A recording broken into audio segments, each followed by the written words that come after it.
For God's sake, this is way too bad. Ẹ jọ̀ọ́, nínú àwọn comments tẹ́ bá mi drop under video yìí, mo fẹ́ kéèyàn kan help me out. Mo fẹ́ mọ age bọ̀bọ̀ Lege Miami yìí. Ẹ jọ̀ọ́, ẹ bá mi subscribe sí Akọ TV, ẹ bá mi like video, ẹ bá mi share, ẹ dẹ̀ comment. Ẹ rí i pé Alhaji Wasiu Ayinde wọ́n gba defeat, wọn ò dẹ̀ jáde bẹ anybody rí lórí nǹkan kan, bọ̀ lórí eléyìí Alhaji jáde wọ́n dẹ̀ tọrọ àforíjì òtítọ́ bọ̀ ṣe rí àwọn kan wà wọ́n máa ń bá olówó rìn, èèyàn burúkú ni wọ́n, ìṣubú olówó náà máa ń wá, ìṣubú olówó náà máa ń wá, àwọn èèyàn yẹn wọ́n máa ń bá olówó rìn, ìṣubú olówó náà máa ń wá, torí pé ìdílé táwọn ti wá, ìdílé wọn kò sólówó ńbẹ̀, kò séèyàn gidi ńbẹ̀. Tó bá jẹ́jẹ́ wá súnmọ́ ẹni tó lówó, wọ́n á wò pé táwọn bá sọ òótọ́ ọ̀rọ̀ fún, kò ní ṣàánú àwọn, wọ́n wá bẹ̀rẹ̀ sí ní máa parọ́. Tó bá ṣe nǹkan tí ò dáa, wọ́n á fọwọ́ pa lórí, wọ́n á ní nǹkan tó ṣe yẹn dáa, kẹ́niyẹn lè ṣubú, ìṣubú ẹ̀ náà wà. Bẹ́ẹ̀ ni, bọ̀tà dúpẹ́ fọlọ́run, ọlọ́run ọba ò ní kó jù bẹ́ẹ̀ lọ. Alhaji Wasiu Ayinde, èmi náà bá yín dúpẹ́, orí ti kó yín yọ lágbára ọlọ́run. Gbogbo ibi tí ìbínú bá máa ti wá tó máa fa wàhálà fún yín, tó máa fa nira fún yín, ọlọ́run ò ní jẹ́ ó ṣẹlẹ̀ mọ́. Èèyàn ní yín náà, ọlọ́run fara ẹ̀wọ̀n yín nìyẹn. So inú mi dẹ́ dùn pé ẹ realize mistake ẹ ṣàtúnṣe, ojú òní tí Alhaji Wasiu Ayinde. Ṣé wàá rí àwọn èèyàn kan súnmọ́ yín tó jẹ́ àwọn ẹni ibi, àwọn èèyàn kan súnmọ́ yín tó jẹ́ àwọn ẹni ibi, irú àwọn ènìyàn náà máa ń pè ní ẹni àìjírí, ẹni àìjíra. Mo dẹ̀ fẹ́ kẹ́ ẹ mọ̀ kọ́ dájú pé gbogbo àwọn èèyàn bẹ́ẹ̀ yẹn èèyàn lásán ni wọ́n o, kò séèyàn gidi nínú ìran wọn. Ṣé rí ọ̀rọ̀ tó wà lẹ́yìn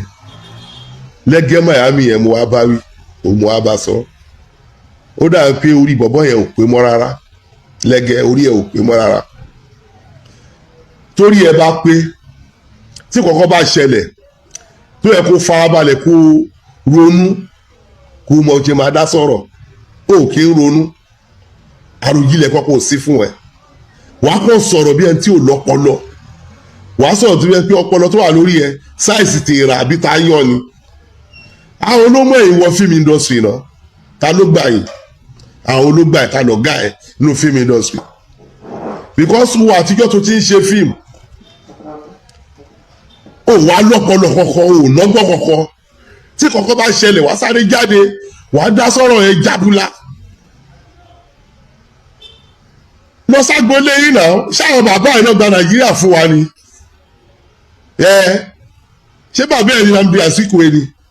Bàbá ẹ̀ ní ṣe Fọbáfẹ́mi Awólọ́wọ̀ ni? Ṣé ó wà ní ìwé tán pé bàbá ẹ̀ pẹ̀lẹ́ tó gba Nàìjíríà fún wa ni?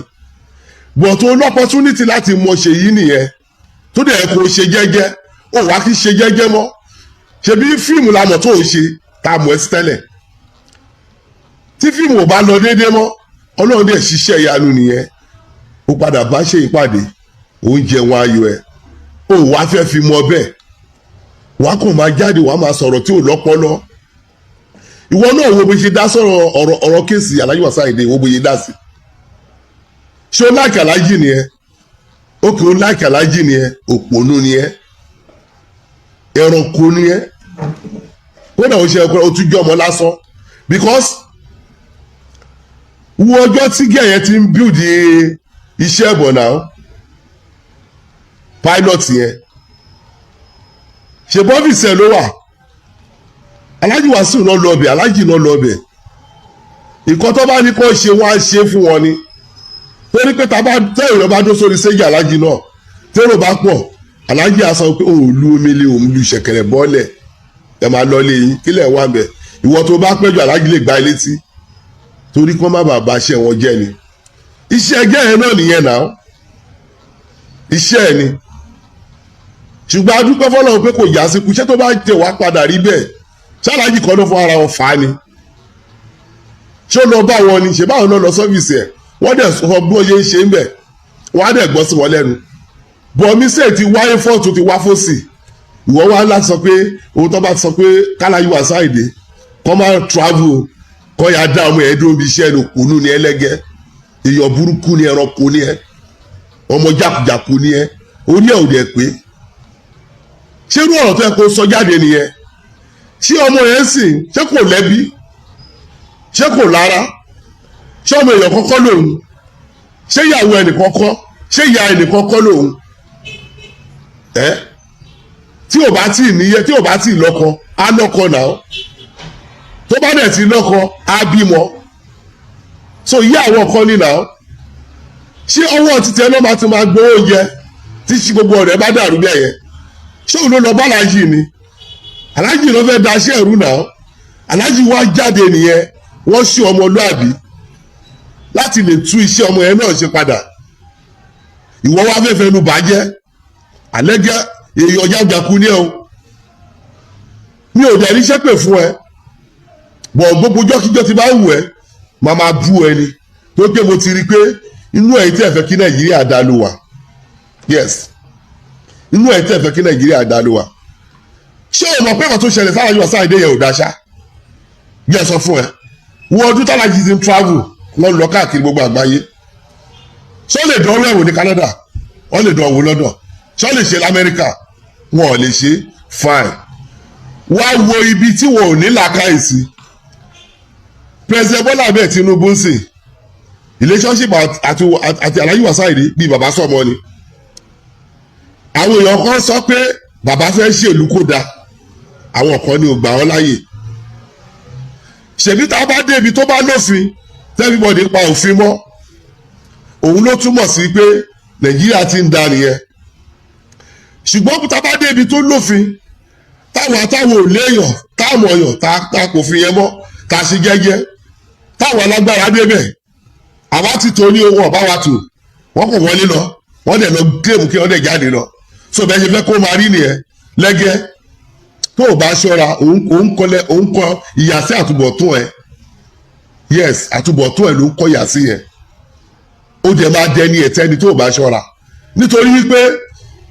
tó o bá lò ó jẹ́ èèyàn gidi tí ṣèyí bá ṣe mistake kó o pè sẹ́yìn ni má mú nǹkan tẹ́ ẹ ṣe nínú fíìmù wá sí ilé ayé fún àwọn náà tó yẹ pé tẹ́ bá ṣe fíìmù yìí lọ́wọ́ bóyá àwọn ẹnìkan lè fi sọmọ olówó tẹ́ ìwájọ́ rẹ̀ tó bá ti ń wà burú ẹ̀ nílé sọ fún because ẹ mọ̀ pé tẹ́ ẹ bá sọ fún kò ní gbé yín lọ sí club owó tẹ́ ẹ nídìí kò ní fún yín ẹ wá máa ṣí lọ́nà kó ṣìṣe má gbé ẹ wá sí live now ẹ jẹ́ kó mọ nínú fíìmù tẹ́ ẹ ṣe fíìmù rádaràda wọ́n ọdún tí Ìyábọ̀ Òjó ti ṣẹ̀ka nínú fíìmù yẹn wọ́n ọdún wọ́n gbọ́ ṣe ti bàbá Ìjẹ̀ṣà mọ́lé ẹ̀yin wèrè yóò rí nǹkan kan sọ sí o rí nǹkan ṣe sí o ọ̀rọ̀ náà ló lè dá sí Alhaji Alisa Anjorin láti gbé tó wà tí Ìyábọ̀ Òjó ti ń jà ẹ ò rí nǹkan ṣe ẹ rí ṣe sí o ṣùgbọ́n ọ̀rọ̀ bí tó ti máa rówó òun sọ̀pọ̀tà Alhaji Wasiu Ayinde lórí nǹkan tí ò dáa kálájì fún àwọn ọdẹ ẹ̀mọ́ tó ti tọrọ àforíjì lẹ́gẹ́ ẹni àbùkù ni ó dẹ̀ máa tẹ́ tó o bá lọ ṣọ́ra ẹ ṣèbí wọ́n ti lówó ṣèyí ti fún ẹ lówó so àwọn tí àwọn òòrùn gbà lọ́wọ́ ẹ̀ yẹn kí a máa jí àwa kí Nàìjíríà máa dàrú lọ bẹ́ẹ̀ àbí yẹ́ ẹ sọ fún ẹ kò sí gbogbo ẹ̀dá tó bá ti wà nínú kí nǹkan bá jẹ́ kúrọ́ náà lọ o tó bá kọ́lé ogun awo bó ra mọ́tò ẹgbẹ̀fà á dànù bẹ́ẹ̀ mo sọ fún ẹ ṣé o mọ̀ pé kárí àwọn ọmọ yẹn Alhaji Wasiu lọ́nà fi tí wọ́n daṣẹ́ ẹ̀rú wọn lọ́wọ́ yẹn kárí àná fẹ́ dàrú yẹn Alhaji wa fẹ́ tú kárí àwọn yẹn ṣe padà lórí apology tọ́tú sì lè bá ọmọ yẹn bẹ̀bẹ̀ inú àwọn ẹbí ọmọ yẹn náà máa yọ síbò Alhaji Wasiu Ayinde àbúrò pé náà àwọn ẹbí ọmọ yẹn ń dùn báyìí ni so tí wọ́n á yí epo sí kínú lè máa bí àwọn yẹn kọ́ máa wọlé olóhùn kọ́ máa wọlé aláwọ̀ Alhaji Wasiu Ayinde òpònú ni àwọn sórí gbogbo content tó ń ṣe yẹn jẹ́ kó mọ lórí fíìmù tó ti ṣe kọjá lórí internet sórí gbogbo tó máa ṣe yẹn àbí kó mọ lórí magpéjì tó ń ṣe tó ń fọ ọkùnrin tó ń fún wọn lọ́kọ tó ń fún wọn yàwó jẹ́ kó mọ bẹ́ẹ̀ o sórí ọ̀rọ̀ ti nàìjíríà tó fẹ́ gbé dání bíi pé o jẹ́ bákan yẹn àmọ́ yá ẹ rí àmọ́ ẹbí ẹ̀ kọ́kọ́ rí ẹranko ní ẹ kó dẹ̀ lọ ṣọ́ra kó má bàa dẹni àbùkù torí pé tó bá dẹni àbùkù àwọn tẹ́ nìyẹn